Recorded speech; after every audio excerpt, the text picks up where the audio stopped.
The Alchemist. It's a lot of stuff. Yeah. A lot of exciting beats. And so, again, the Edge of Fate is just the beginning of this long journey of this awesome vehicle we're all jumping into and driving together, and it's going to take us to some new places. That's exciting. So with regards to the Edge of Fate right here in front of us, you were also nice enough to bring the class something today. You've got some gameplay with you, right? Oh, yeah, we got some clips. Oh, yeah. Yeah, we should show those off. It's a doozy. Let's check it I out. like the present. Let's check it out.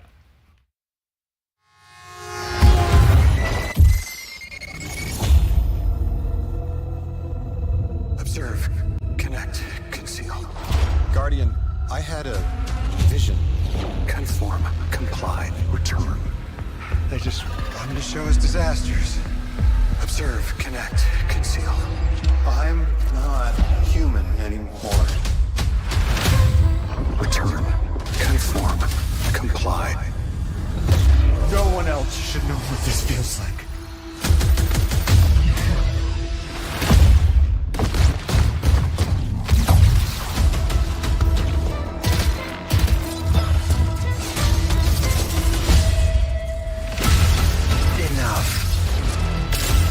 Terminate your suspicion, Commander.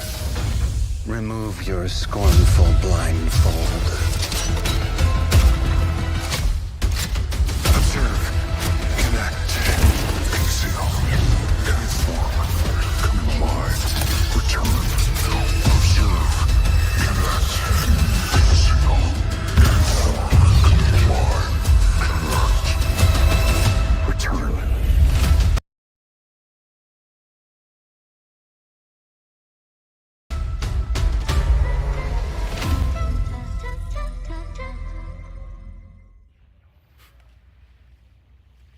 All right, that gives us an awful lot to go ahead and continue to dive into. And here to help us go ahead and explore a little bit more of it, everyone, you probably noticed we've been joined by someone new here on the couch.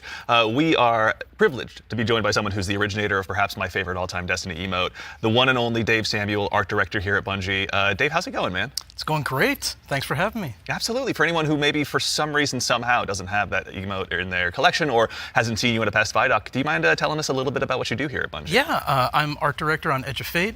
I work with the art team to visualize the narrative and design and kind of bring it all together. It's a lot to bring together. Thank you very much for being here today. Yeah. So with the Edge of Fate, it's obviously the first expansion in the Fate saga. Allison, I'd love to start with you, actually. What can you tell us about the Edge of Fate? The Edge of Fate begins with an invitation, and we are invited, along with a very specific group of people, to a location, to a moment in time, for a very specific reason. Very specific purpose. Very specific reason and purpose, yes.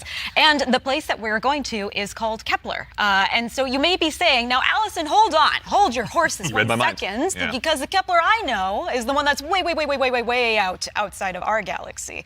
What do you mean we're going to Kepler? And I say, like, dear friend, didn't you know, if you look inside in Destiny's universe, the Oort cloud at the edge of the solar system, you'll find a little planetoid that also happens to be named Kepler here in the world of Destiny. And that's where we're going, to Kepler. Super exciting. This is kind of a, Robbie, we were talking kind of before the show, this is like like a first taste of something new, right? Yeah, so what you're seeing here is us just trying something new. We're expanding the universe of Destiny, creating new mysteries to uncover. This whole destination is about exploring a labyrinthian world that took inspirations from things like Dreaming City, exotic missions, dungeons, and it's wrapping it all through a Metroidvania inspired experience. And so at the heart of all of this, at the heart of the Edge of Fate, is a player-driven exploration and discovery of an exotic world with brand new abilities. So actually to even just maybe dig a little bit deeper, like how is the Edge of Fate going to be different from past expansions that we've made for Destiny? Yeah, so at the global scale, when we're thinking about expansions in the Year of Prophecy and the formula of Destiny expansions going forward, first off, we're doing 2 expansions a year instead of just 1. And think of each of these expansions as a little bigger than something like a Rise of Iron from D1. And so both of these expansions combined are going to be even more expansion content than we've done in the past. And by delivering 2 of these a year, we're upping the pace of major world and story events that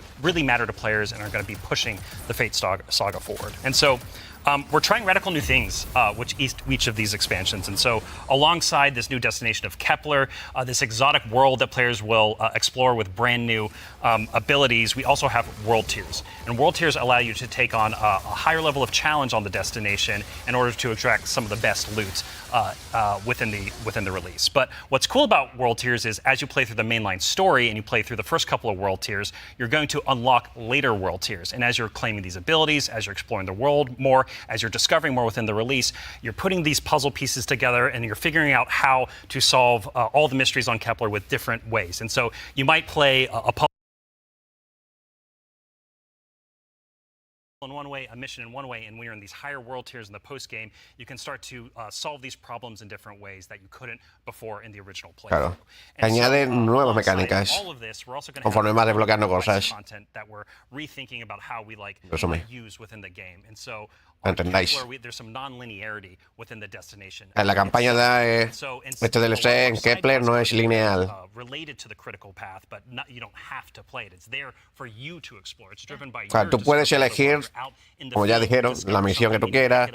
Puedes, si quieres, explorar lo que quieras, hacer lo que quieras. No es lineal. No enterrae. Estabilidad, todo guapa. And some radical changes, and so that's what you're seeing here with the first taste of the Edge of Fate. Very cool. Yeah. I love everything you just said. I was a little distracted by some of the gameplay we were showing, like exotic sniper rifle, I think I saw, kind of recognize that. Oh, yeah. Some enemies with a couple really cool twists, like, okay. Yeah. But then also there was a Guardian that turned into like a lightning ball. Yeah. Yeah. So there's multiple new abilities that your players are going to be able to discover on Kepler that's going to make them navigate and look at the world. Múltiples nuevas habilidades que nos podemos, o sea, que podemos usar para movernos. And that's called Matter Spark. And Dave has joined us, and he's helps us take the vision of the narrative and the design and the art and smush it together in amazing experiences. And so I think Dave should talk to us more about Matter Spark. Please. Yeah. So there's this new source of energy on Kepler, this strange. Hay como una energía muy extraña. So the Guardian binds itself to the dark matter using the arc powers within. You can think of the dark matter as like a medium, and the arc as this catalyst that will allow you to completely change form. Transforming into Matter Spark lets you squeeze into tight areas, race around areas, jump over stuff, and it also allows you to turn into this Puede conseguir devorar y todo. rolling ball of death, jolting and shocking enemies that come across your path. So obviously, one big part movement, one big part combat, but I mean, even just in addition to that, to look En el devorar justo like cuando está haciendo eso también. kind of influence the world that we're going to be inhabiting. Yeah, the team really had to rethink what it means to build a destination with these abilities in mind. A simple hill becomes a ramp to get to a new space. A crack in the wall, it basically will reveal a whole new area to explore. It's also a new way to engage with enemies. Instead of taking a bunch of enemies. Muchas gracias, Lázaro Jorge, por el Prime de PSMS, Román Ortiz por el Prime también, 5 PSMS. Turn into this electric ball of death and then just start racing around the arena, dash over their heads. Es una habilidad, pero que no que la usa de tu subclase, sino que la consigues de una mecánica. La puedes usar en mecánicas. Well, we should. It's a good day for us as well. So what are some of the other Kepler abilities that we'll be able to unlock while we're out there as well? Yeah, so each of these Kepler Habilidades Kepler, solo para Destino, entonces, ¿no?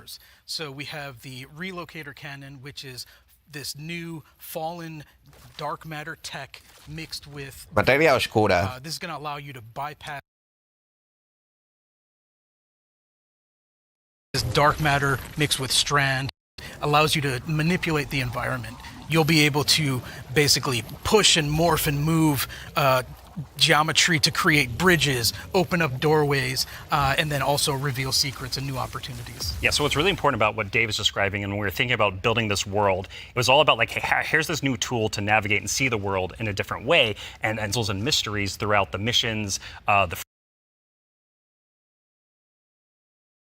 free roam and the quest content and beyond. But also what was really important to us is that we lean into Destiny's first-class ability gameplay. And so with Matterspark, like Dave is mentioning, you're jumping, you're dashing into enemies to destroy them, you're doing giant explosions with them with the Relocator Cannon, you're just blowing everything up with void explosions and graviton lance style like projectile, little secret projectiles. And then what's really fun about Mattermorph is you can just be like throwing these strange shurikens basically to just like delete an encounter before you then like start to morph the environment around you and move to the next area. And so it's just really exciting I'm incredibly excited about watching players just like solve puzzles and fight encounters in ways that like we don't even expect yet, and see how they take on the destination. And just like I really want to emphasize, you're going to be upgrading these, and when you get into especially the post-game experience, it's going to unlock, there's something unlocks with Matterspark that really changes the way that you can play through the entire destination. Yeah. So when we're talking about dark matter, Yes. we have darkness abilities like Strand and Stasis already. Like, how is dark matter different? Yeah, so dark matter and darkness are two completely separate things. They're completely different things. But dark matter does exist in our world. In the world of Destiny, we know it as being tightly connected to the Nine. It's what the Nine are actually made out of. In our world, dark matter is invisible. You can't really see it. And it wouldn't be very fun to make a destination where there's an invisible thing that you can't actually see. So lucky for us on Kepler, there's a bioluminescent microbe that allows us to see all of this substance that's impacted this world so much. It allows us to see how it's impacted the plant life, how it's impacted the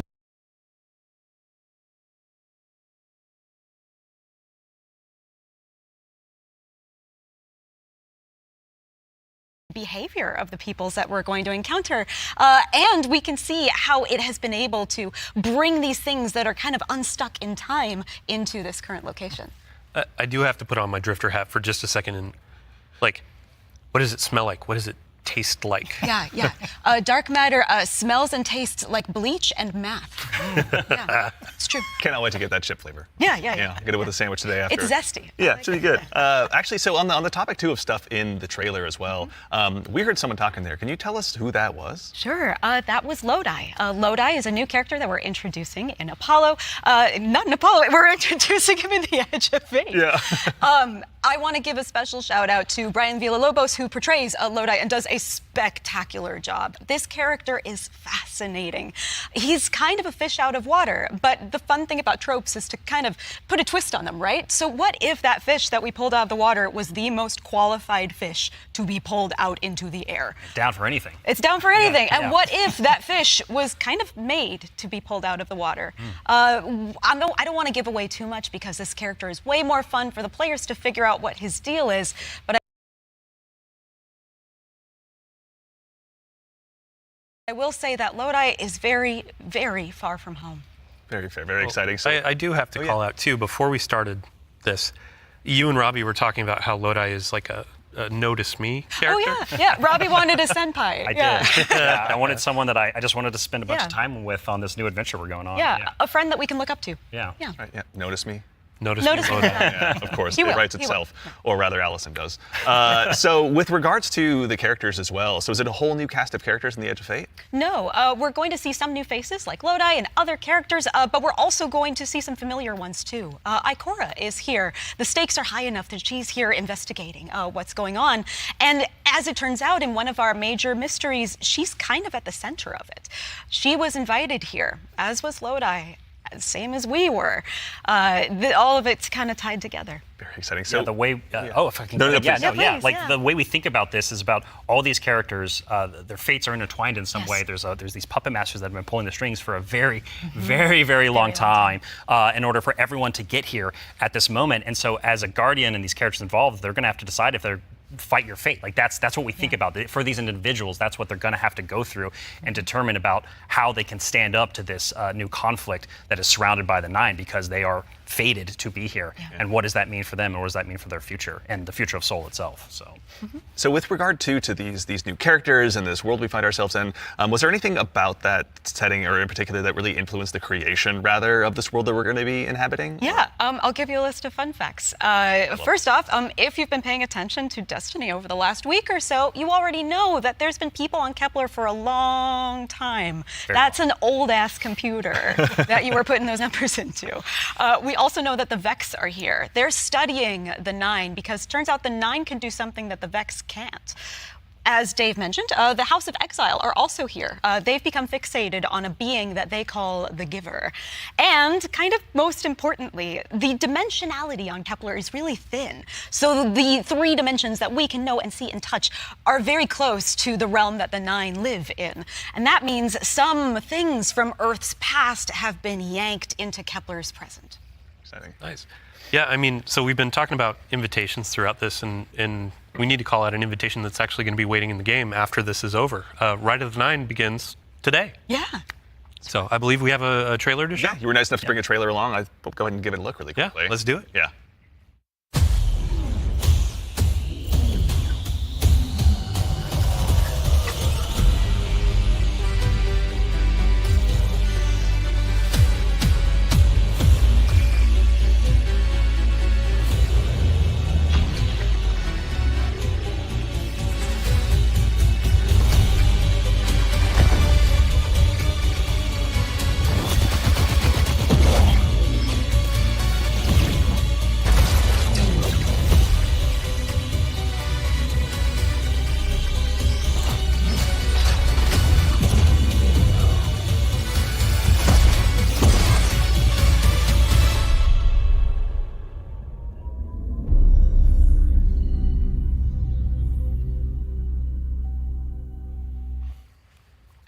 All right, so that's Ride of the 9, which is our essential prologue story for The Edge of Fate.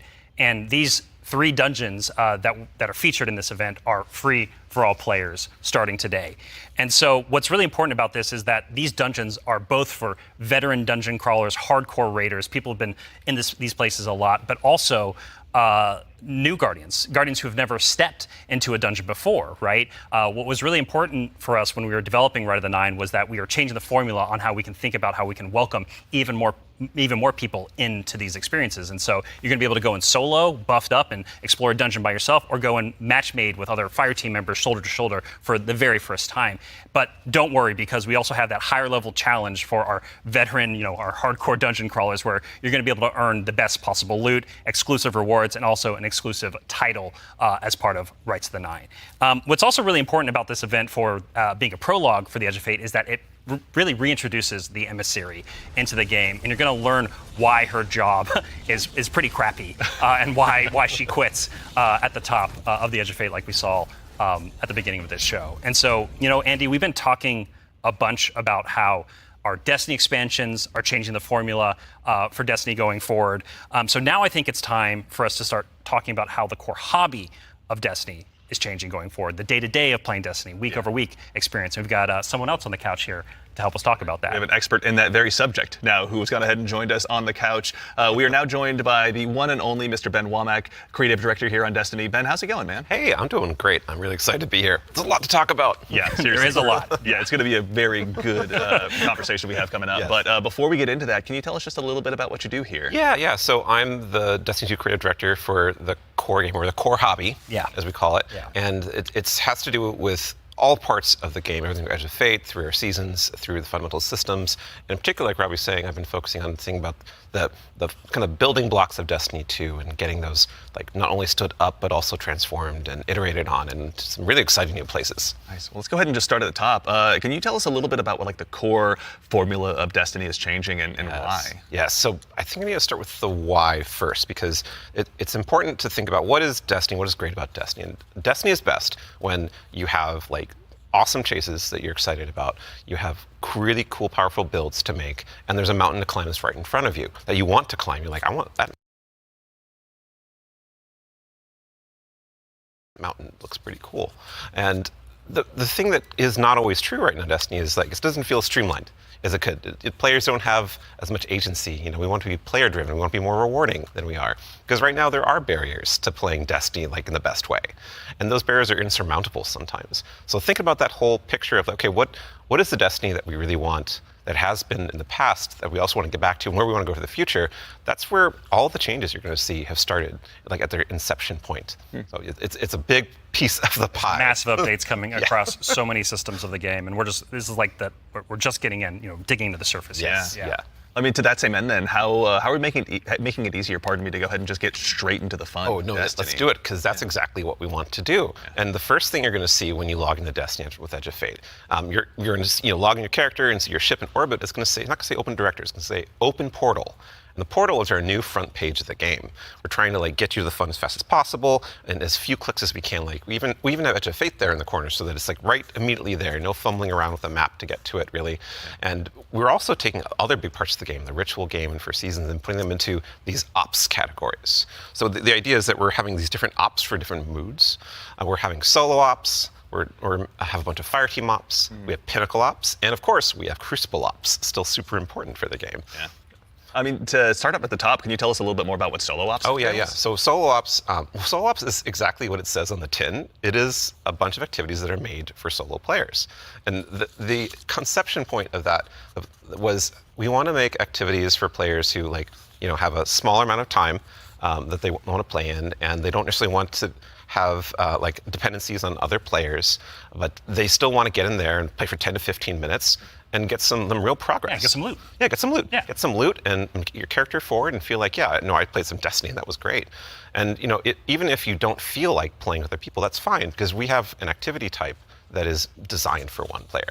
Excellent. So, I mean, to that same end, what are some other ways that we can play and have fun using Portal as well? Yeah, so Robbie actually has a great way of talking about this. So. Yeah, some of the North Star that is what we talk about when we were developing the Portal early on was where are we headed with this thing? And ultimately, it's play your way. It's giving players more agency, more personal drive to figure out how they want to engage with the power climb, and the new progression systems coming and our seasons. And so the entirety new progression and power climb is now all available to you in the Portal at your fingertips in one place. It's really easy to find, really easy to jump in. Anything you play inside of that category any of those categories is gonna help you make progress. And so, because we want Destiny to be welcoming not only to new players, but also old players who are coming back to the game to join us with the Edge of Fate. And we also want this to be a new even playing field for everyone. And so, as part of this is a commitment from us as part of the core hobby and all the seasonal content we're building, that we're going to be continually investing in this, right? We're going to be continually updating this over time for years to come.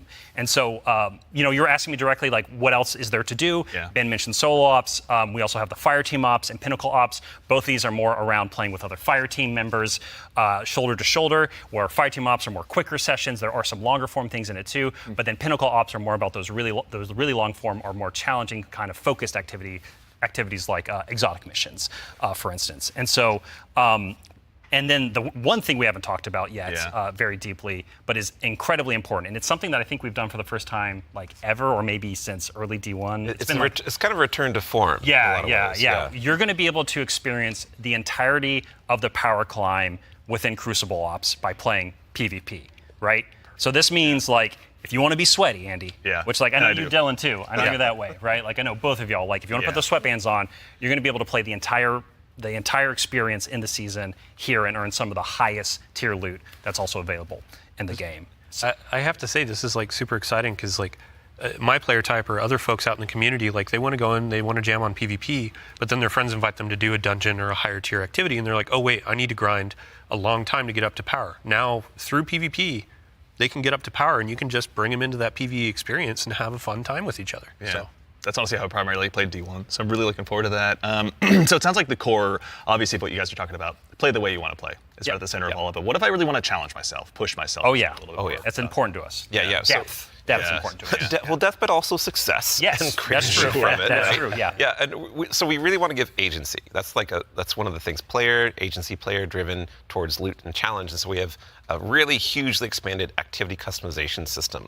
We have a lot more difficulty levels, and we have a ton of new modifiers. We have 50 new modifiers along with all the old modifiers that we've released in the past that are going to make this big curated web of options for you to experience any of the PvE content in the curator. And so we have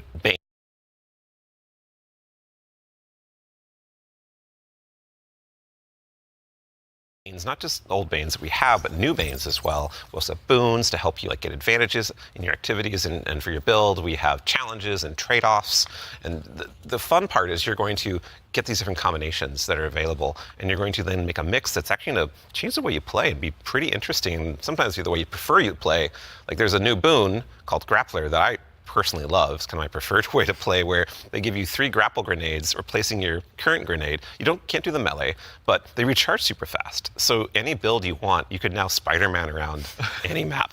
It's actually super fun. It's so fun. Yeah, and I mean, like, what's at the heart of what Ben is talking about is what we kind of call the virtuous cycle, right? Where you're going to be crafting your build, tinkering with the activity, looking at like how you can earn a higher tier of reward by taking on higher challenge. And as you earn better loot, you're looking towards that next mountain to climb just ahead of you all the time. And so this is really about how far you want to push yourself upwards within the portal itself. But also, we also are thinking about the people, and that's the depth, right? That's the depth of the challenge that we're talking about. That's also, but we're also thinking about the people who don't have as much time to play with like solo ops, and also if you're scared of modifiers or you're scared of customizing these activities. Or you just don't feel like doing it. Yeah, no, that's a great way to describe it. Thank you. We have a bunch of quick play options, right, Ben? Yeah, quick play options, and we actually have matchmaking and Fireteam ops. And we have Fireteam Finder, and so you're able to like really choose kind of what you're in the mood for. Oh yeah, we technically have matchmaking across every activity that exists. Except for solo ops, because that's solo. Right. But yes, But otherwise, in the aside from that Pinnacle Ops, it's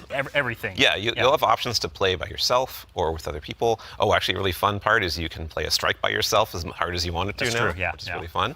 Yeah. Well, you're talking about like all the different boons and combinations. I think at one point you were saying around 50 or something like that.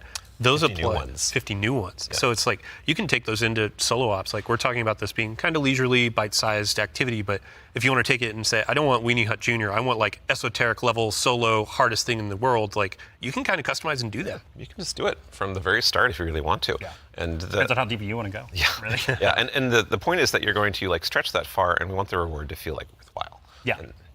Yeah, you want to feel like as you're pushing yourself, you are rewarded for it. That is something that's really important to the vision here for the portal. Yeah, Rewards, huh? Rewards. There are a lot of rewards, aren't there? It's funny you mentioned it. Yeah, we've got Banes, boons, modifiers, but let's talk about gear for a little bit here. Yeah. What's changing about loot, and why should Guardians care? Yeah, so like talking about chases and mountains and builds, like gear's at the center of all of that. And we actually have 2 giant gear changes I'm going to like put in 2 little buckets for us to talk about. The first one is Armor 3.0, and the next one is gear tiers. And so like talking about Armor 3.0 first, we are probably making the biggest change ever since Shadowkeep. It's huge. The system. It's enormous. It's a huge change. Yeah, so like we're adding set bonuses, which is a long requested feature for all the new armor that you're going to be able to get at Edge of Fate launch, and we're redoing all the stats on armor where they can now like exceed 100. Go beyond 100. Go beyond 100 for extra bonuses. Yep. We're going to every single piece of new legendary armor that drops is going to have all the energy filled in, so you can build crafting right away, and it's going to essentially like. There's more features actually that I could talk about, but I don't think I'm allowed to yet. Fair. Well, something that we can talk about too, you mentioned gear tiers as well. Yeah. Let's talk about that a little bit. Yeah, so gear tiers are very exciting because every single legendary weapon and armor that you can get is going to have 5 gear tiers, starting from 1 going up to 5. And like we have a 5 gear tier 5 piece of legs armor on the screen right now. And you can see that like this is like looks really cool with iconography, but it also has a ton more stats. And oh, look, what's that? Yeah, what's going on with the energy there? Yeah, the energy. Ben? Yeah, the energy says 11, and it's true. 11. Yep. It's not a typo.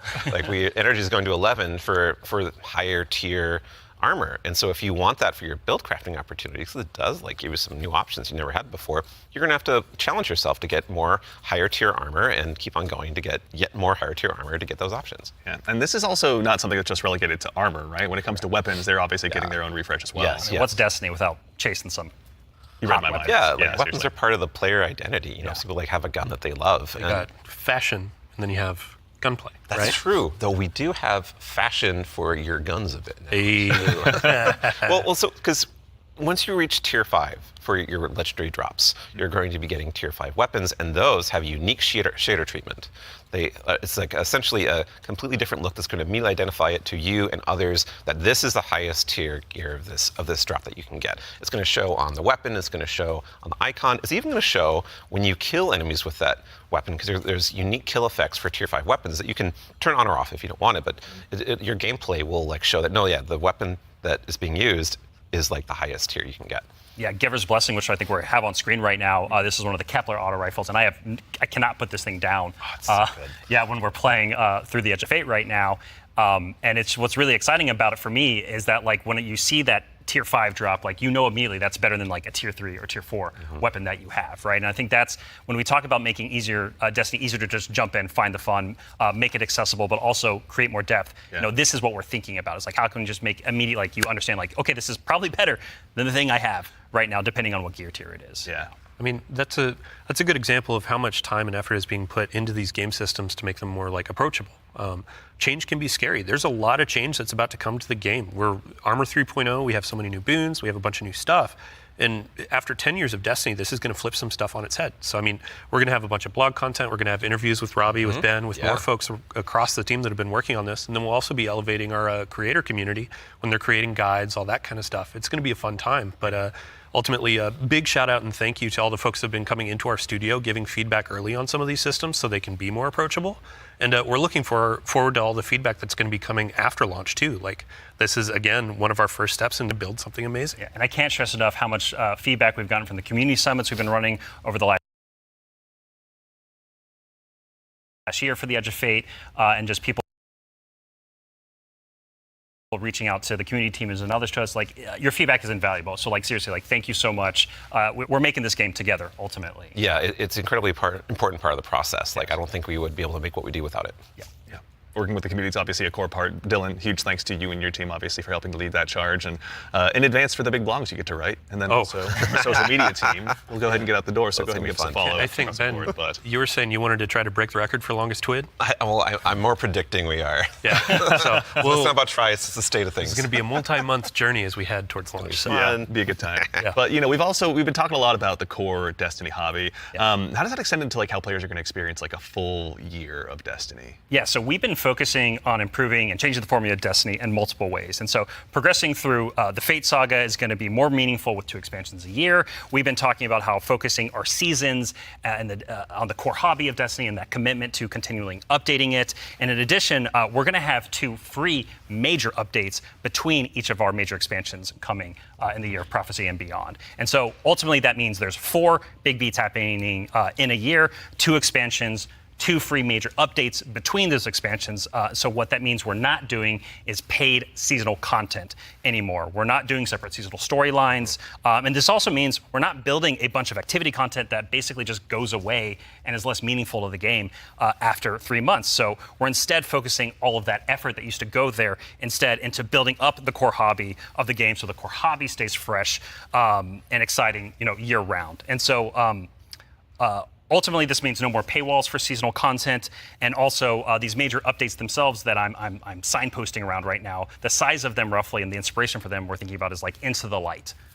Okay. So when you say like Into the Light, for folks that aren't out there, like what for a major update, how big is that? Like how do you encapsulate that? So when I say Into the Light, a lot of this is like the inspiration of what it was. And with Into the Light came a really cool theme that wrapped around all the new stuff we were building within it, but also a lot of the reprise stuff as well. And also, with it came Onslaught, a new type of activity. It came with reprised exotic missions and a rethinking of how we could do like a rad style event, a raid event with the Pantheon. And so for our first major update coming a few weeks after the Edge of Fate launches, we've got Ash and Iron. Right? And so with Ash and Iron, we're going to be returning to the Plague Lands. Returning to the Plague Lands, can't wait. It's going to happen, Lands, baby. And so that story is going to pick up from where we left off from the Edge of Fate. And with it, we're going to have a new activity called Reclaim, a brand new exotic mission, new types of pinnacle ops entering that for the first time, as well as, of course, what's Destiny without loot to chase? We've got new gear, new rewards, and 2 new exotic weapons as part of Ash and Iron as well. And again, this major update and the season, all the seasonal content going forward is free for all players. All the activity content that exists in the portal, that's free to play. Very nice. So even to actually go one quick layer 2 deeper on seasons as well, what are some of the cool things that we're going to be able to do with the season that's launching alongside the Edge of Fate? Yeah, Ben has been working on this space with the team for a while now, so I'm going to kick this one to him. Yeah, so we're trying to make any time the best time to hop into Destiny. And one of the ways we want to do that is we want to invest in events that are like accelerating the game and enhancing every part of the game, but also bringing new cool stuff. And actually, we've been working on this so long, we actually have some new cool stuff coming before the Edge of Fate. It's a special little treat. Yeah, special little treat. So this Friday, you can play a little event, maybe you've heard of it, called Heavy Metal, which is Tanks versus Briggs, a new PvP mode. It's super fun. I would kind of wish I was playing it right now, not gonna lie. But the thing that people at home don't know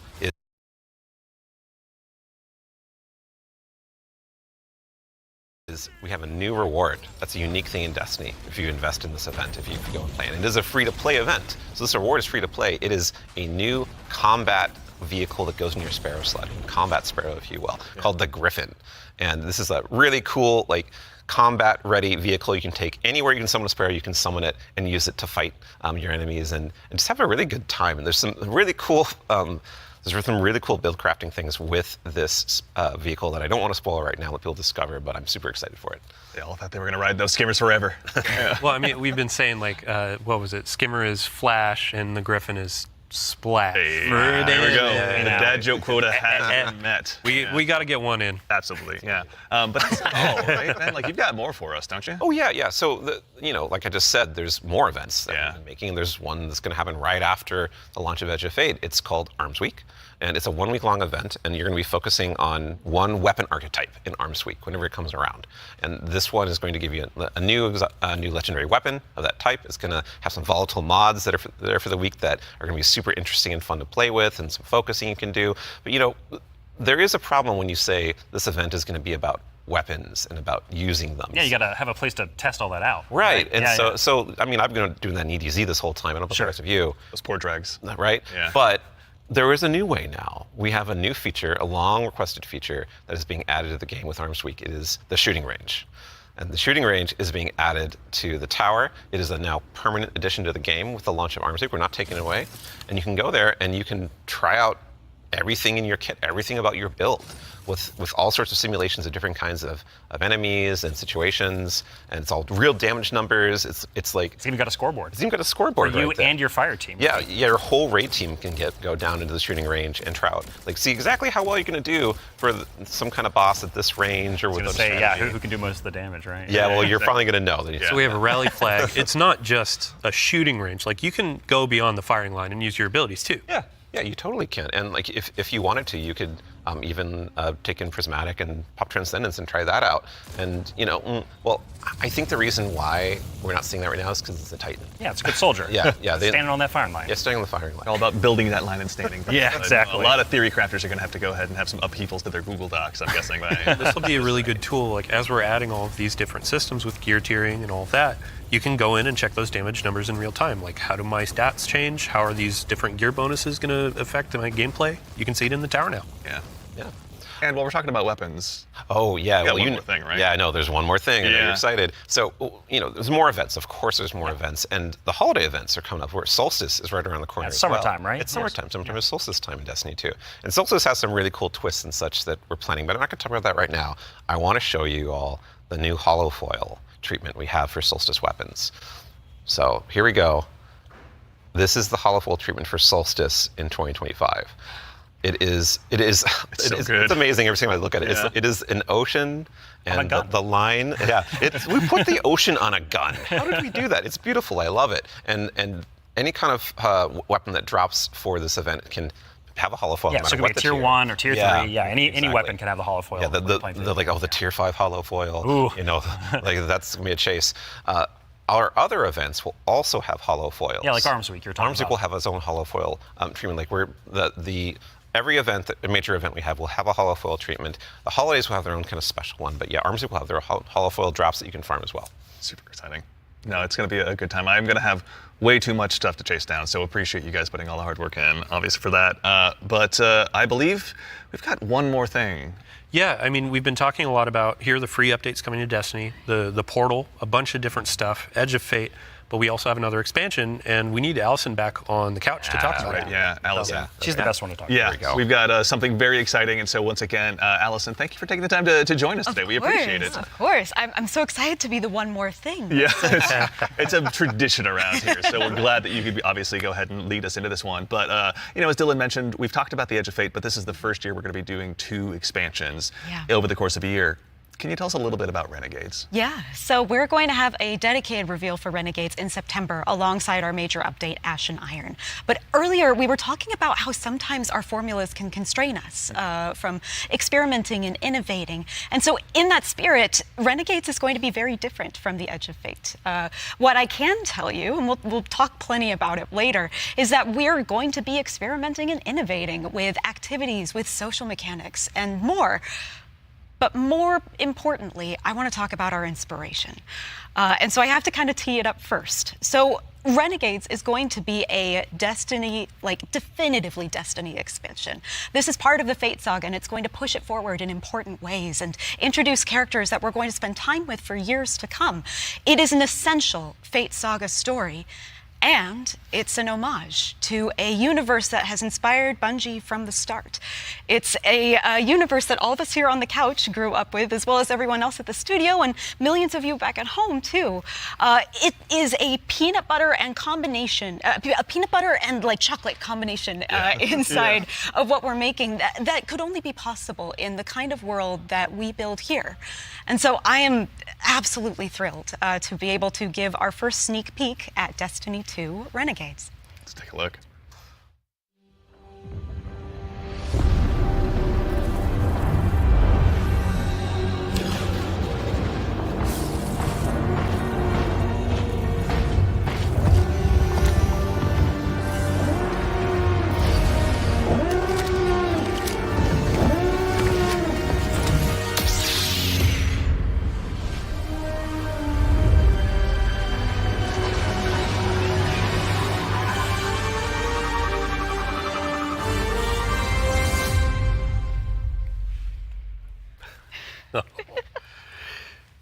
Okay, Robbie, what did we just see?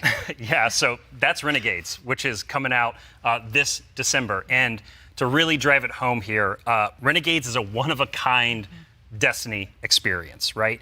And just like we on the Destiny team have taken inspiration from other genres like dark fantasy or cosmic horror, Renegades takes the space western vibe and aesthetic that is Star Wars, and it puts it through that Destiny lens.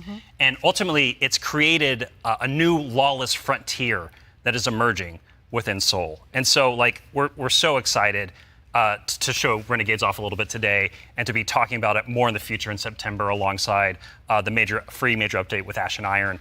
But right now, today, we're focused on Rite of the Nine and what's right around the corner with the Edge of Fate. Absolutely. No, I heard a lot of calendars get marked just now on September, but Hopefully. no, super excited to share more of that in the future. But that actually leads us to the conclusion of today's show, which again, we covered a lot. There's been a lot today. Yeah, this has been a big show, honestly. No, we went through a lot of it. So let's go ahead and quickly double check. We obviously went through, and the Year of Prophecy, pardon me, is going to go ahead and kick off on July 15th. And this kicks off a brand new multi-year Fate saga and our new focus on the core hobby of Destiny. The first expansion, The Edge of Fate, is going to be launching again on July 15th, as I noted, with its raid launching on July 19th. Okay, hold up. Yeah. So you're going through a lot of information. We already covered that. Oh, yeah. But like, you can't just sneak in a raid date. We have a new raid coming with the expansion, July 19th. We're going to have a bunch of blogs. We're going to have the rules, regulations, all that kind of stuff for our raid race. Of course. We invite everybody to come in, try to go for that world first title. And yeah, I mean, just stay tuned for more details. We're not going to spoil anything. It's a raid. We got to keep it secret. Yeah, absolutely. Yeah, everybody mark your calendars. Yeah. Bungie.net is the place to go ahead and learn more. And again, follow our social media channels. Do us all a favor. So in addition to that, again, as we noted, Ash and Iron, our first free major update, will be launching on September 9th. Renegades, very exciting, will be launching in December. And then keep an eye again on our social channels. We'll provide all the updates once they're available. But as far as today goes, the Edge of Fate and the entire Year of Prophecy pre-orders are available starting right now. Now, pre-ordering for starters, the Ultimate Edition will go ahead and unlock the New Land Beyond. New Land Beyond, that exotic sniper. Ooh, I can't wait, man. I can't wait, same, honestly. That'll be unlockable in addition to several other goodies. And also, we've also got a collector's edition that'll be available. You can see here on screen it will be coming with an awful lot of very cool stuff, including this cool statue that you may have noticed here that's been sitting with us on stage. This is one that you can go ahead and add to your collection as well, but that's not all that's in there. Is there, Allison? We got the writing team got a little excited on this one. We put a lot of lore goodies into this collector's edition. So like that weird metal thing, that weird envelope, boy, weird. Wonder what's up with that. Just decorative You points? should probably read it. Yeah. Anyway, we're going to do a dramatic reading as soon as Yeah, we're we done. should go downstairs immediately after this. really Oh yeah, right after this. Count me in. And then again, too, as far as today goes, Rite of the Nine. This is the essential prologue to the Edge of Fate, and like all of our events moving forward, is going to be a free to all players. So make sure and go ahead and check that out when that arrives. And before the show wraps up, make sure and stick around for a little bit longer. We're going to be rating our good friend Sammy Cat as well. So go ahead and give her a follow. Tell her we said hello in chat. Pardon me. If you have any Twitch Prime subs or anything like that, go ahead and do us a favor. Drop it over there and check out her stream. She's going to be having a good time. But that concludes it for us here today. So for starters, huge thanks to my teammates here for joining me. Thank you, Andy. Thanks for having us. Absolutely, yeah. Robbie, Allison, Dylan, of course. There we go. We got Ben and, of course, Mr. Dave Samuel. Thank you all so much for being here today. And then, of course, to the crew that puts all this on. Thank you, everyone. This doesn't happen by accident. Thank you all so much for all of your hard work and dealing with me on these last couple of days. And, of course, to everyone at home, to all of our guardians out there in the community, thank you. It's a tremendous privilege to get the opportunity to share what we've been working on early, and it matters only if you guys show up and join us. So we really appreciate it. We hope you enjoyed. And otherwise, in the meantime, until we see you again, take care of yourselves, take care of each other, and we'll see you all Starside.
What?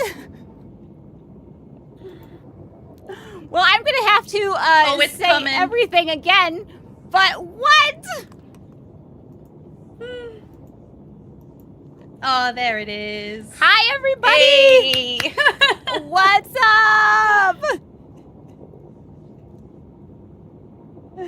Thank you so much. Thank you.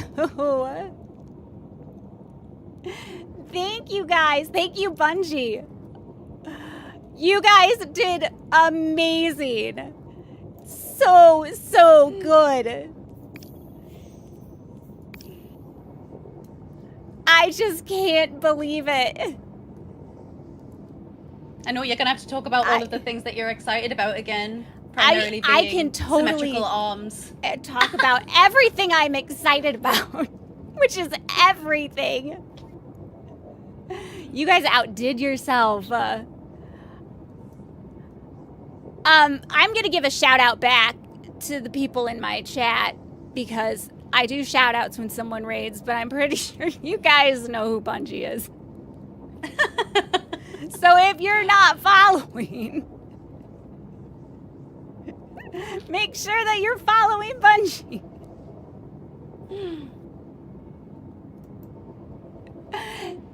Hi guys, I am Sammy Cat. I am a Destiny 2 streamer, main. It's mostly the only game I play. And I am known around the community mostly for using all bows. Big fan of bows. I will do all bow, no HUD, solo endgame, high level, and I will spend literally dozens of hours on one or two challenges. So I absolutely love bows. I absolutely I play better without HUD, and I absolutely love doing solo dungeons. I've done all of the dungeons, solo, flawless, all bow, no HUD, no artifact. Some of them back to back, most of them on my very first clear. So I'm really excited. And no, I don't think that there should be ever a legendary heavy bow, exclamation mark heavy bow, exclamation mark special bow. Just want to get that out of the way. Crossbows, though. We should chat about crossbows. But, so that's me in a nutshell. I am totally crazy, a little bit awkward, completely can laugh at myself. I make a lot of poor decisions, but we have fun. We have a lot of fun. I think we have a lot of fun. And I am streaming with my bestie, practically my wife. Talk pretty to me. Hi. I call her Rach. And my other bestie, Khan. I call him Khan. Yeah. Aw, thank you. Shout out to QWERTY and Khan. I think we should have crossbows, legendary crossbows. We should not ever have special or legendary heavy bows. Big thing, huge. We should not. But we should totally 100% have crossbows. Thank you guys so much. Thank you. Straight in for a cutscene, my gad. Thank you. Guys, follow them. Make sure you follow them. 110%. But let's go over the things I'm excited for, okay? Symmetrical hunter arms. That's big. That's huge. That's massive. Can I just say symmetrical hunter arms? Right? And dark matter invis? What? What? And on top of that, solo strikes? We got solo strikes? Okay, so the 9 have been waiting like 11 years to talk to us. I have been waiting 11 years to go into a strike solo. You know what I mean? Yeah, solo strike. Shooting range, though. Shooting range. Huge. Okay, I'm not gonna lie. The shooting range might be my favorite part. I have a feeling I'll be spending. The shooting range is my favorite part. Yeah, I'll be spending so much time there. The shooting range is my highlight, 100%. And the fact that you can use your abilities there too, and there's like a score chart and everything, and a rally flag. Oh, I'll be there for hours. That is massive. I already know. Yeah, the 9 can wait for a hot minute. I'm doing a solo strike. Is that if it's not effective immediately, is it? Is it effective immediately? We can do solo strikes? Everything. That's what we boot into. That's the new director. Oh my god. I know. So we've got a shooting range like now? No, not now. Not today. Oh, see, this is what I mean. I'm like, is this like right now? When you said like this is what we're logging into. No, I was no way. This is like from when? From July 15, yeah. Yes. And I know DMG didn't specifically say it, but just so you guys are fully aware, because he definitely inferred it, you can book your tickets to GCX if you are going. No, we can. Yeah, you they can. said it's 19th of July is the raid. So yeah, that's been confirmed. He didn't say GCX, but basically was saying GCX is good. And hopefully I'm going to GCX with QWERTY. Hopefully. Just look at the pinup in chat. Just saying. We're doing a GoFundMe. So we can get there. Not a plug, but we were talking about GCX. Shameless. Unintentional. But hopefully we can go to GCX together. Hopefully. 100%. All right, moving on. And the music. I'm so excited for the music. The sound. I love where the narrative's going. Blah, I can't talk. I love Allison too. Yeah, she seems great. I am so invested. I have always been so invested in Destiny, in this franchise. And I've never doubted it. I always knew that I was going to stay and be a Destiny 2 streamer. I always have something to do. I'm like 100 plus hours into Master Ghost of the Deep solo attempts. Anyways, but I haven't been this excited about what's going forward in a long time. So that's just absolutely insane.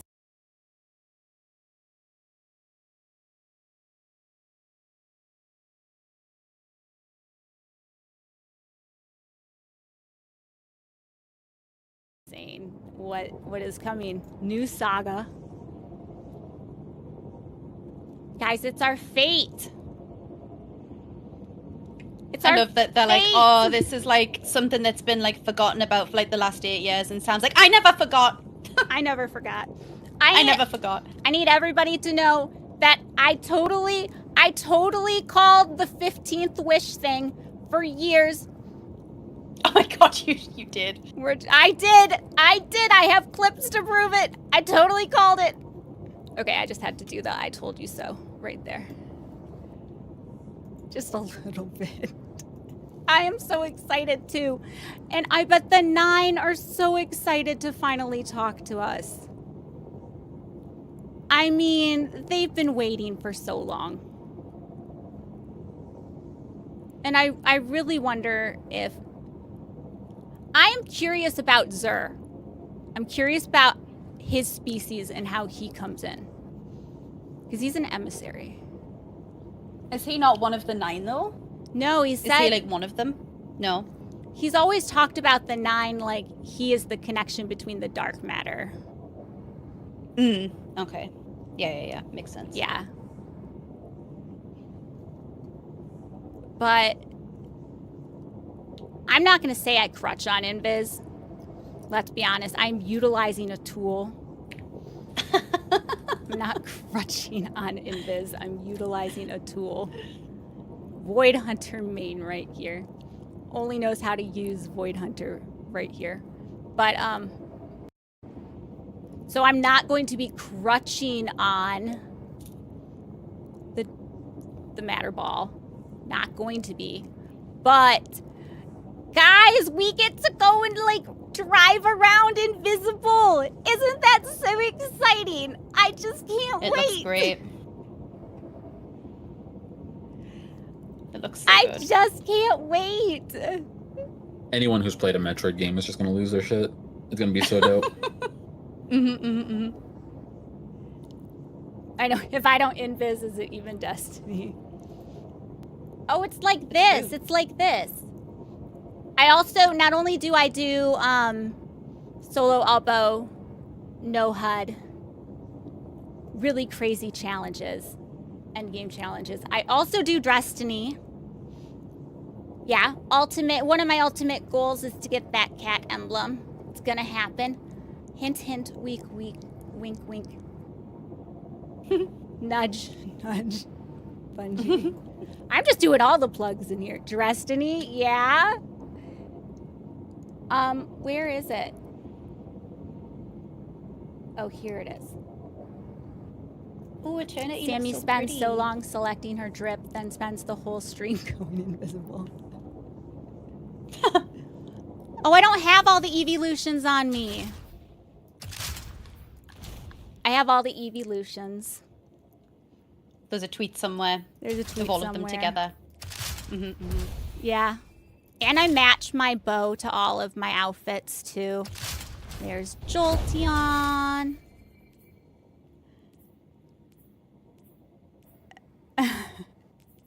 Umbreon.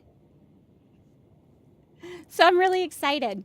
But who wants to watch some, we're gonna do Rite of the 9. I've Who's just tried to launch the excited? activity and it won't let me, so I think I need to grab something from somewhere. I'm gonna double check. I was Probably something in the just tower. playing Apex, and I really hope that doesn't confuse me.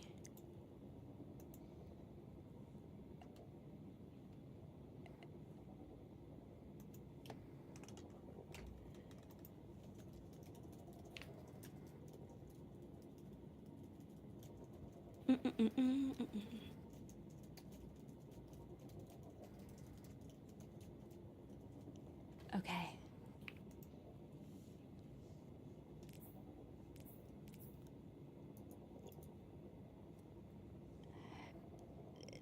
Oh my god, I feel like I've been flying through the air for ages. Default. Let me land. Oh, thank you. There we go. Okay. Oh god, I feel so rusty. I've not played this game in a minute. I've been on a controller for like ages.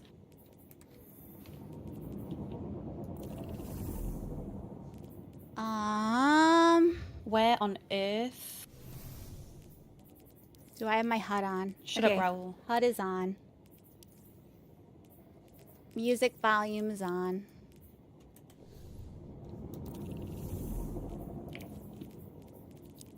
Privacy, Fireteam, privacy invite only. Friends only. How do we... Store! How do we...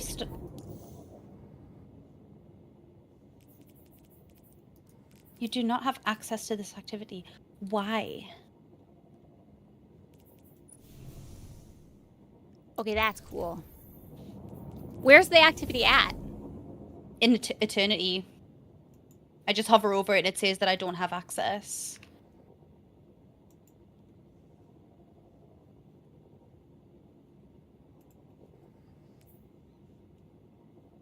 I'm gonna go and talk to Ikora. Okay. I don't have access. Nope. Yeah. Oh wait, Yeah, I don't know how can to launch get- it. Why can't I? Join on me, can you?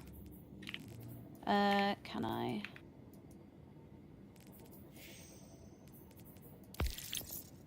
I can't, thank you. I was just about to say I can't see you. Is there a quest Hiding for it? from me. Not that I could see. I was just having a bimble around the tower. In the past, whenever there's been a new dungeon update, you'd go to Hawk Lady. Yeah, Sriracha. But in this case, if it's Edge of Fate /9 stuff, maybe it's at Zer's place. Yeah, the Horde. Yeah, the Horde place. Someone tapped out and went back in.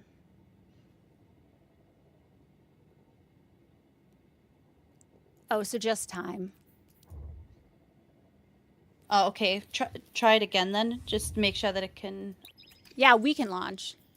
Oh, okay, cool. Yeah, maybe I'm just impatient. I'm probably the drama. That's okay. I tend to be the drama too. So we'll go to right of the 9 first. I'm assuming this is going to be like a world area, and then we'll actually launch the activity, and it is Spire. It's Spire? Yeah. Okay. It's not Prophecy. Thank goodness it's not Ghost. Oh, thank goodness. Is it Ghost next week? Is it Ghost Week next week? I know you're not asking me. Does anyone know, is it Ghost Week next week? Feature dungeon? All right, 15th.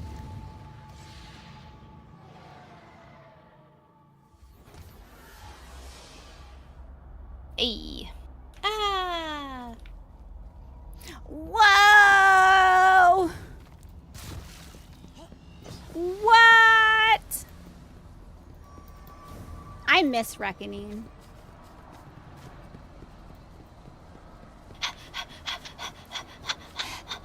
What? Emissary! Hello, how are you? Hi, lady. Your battles pay Ma'am. fortune. There we go. Those are so pretty. Oh, This is totally my aesthetic. The emblems. Yours. Yes. Wait, new shader, new shader. I know. Emblem and shader. Emblem and shader. I need it. Well, I guess that I have to do the title. I guess I gotta do the title. By the way, everybody, thank you so much if you rated in as well. For all the follows, thank you. For all of the subs, thank you so much. I am just overwhelmed by all the support and the generosity and everything. I am just, whew, a lot. Just a lot. If you guys are having issues, make sure that you did the update. Servers are online.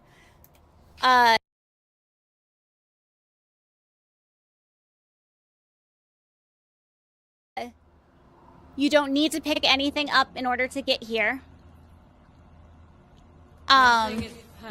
Raid banners? Oh. Be relentless. What was I going to say? And if it's not launching for you, just give it a little bit of time. Someone said they tabbed out and back in. Yeah. I need more raid banners. I need so many more. Master Ghost took all my raid banners. It took all my raid banners. Penny armor. Give it to me. Those I serve have a plan. See, I had thousands. Absolute thousands. Arc, I can do arc. fusion, not gonna use it. Okay, I'll just pick everything up. What are you? Yeah, just pick it up. What are you? They want me to use some fusion rifles. But I'm not going to.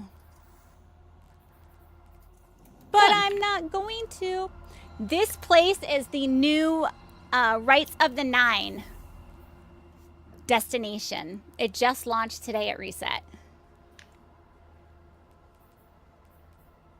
Ah, we can attune the weapons. What do I want? An object of power. How's your glim? Cool. How's Hey. Oh, it's non-existent. I had to use all of my phantasmal fragments to recraft and upgrade my weapons. It was an expensive endeavor. Cat! Cat? Cat! Where's the cat? Well, come here and look at it! Behind you! Cat! Cat! Impers, hello, kitty. Hello. How are you? Look at the meow meow. Hello. We love cats around here. Kitty!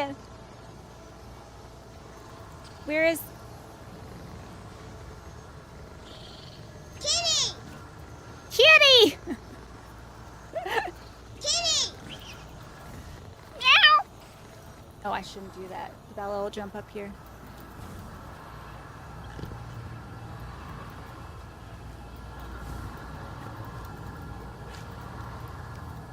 You know, I still have to farm my adept god roll the seasonal bow. So I'm kind of glad that there's no dungeon bow. True, true. I'm not gonna shoot the cat.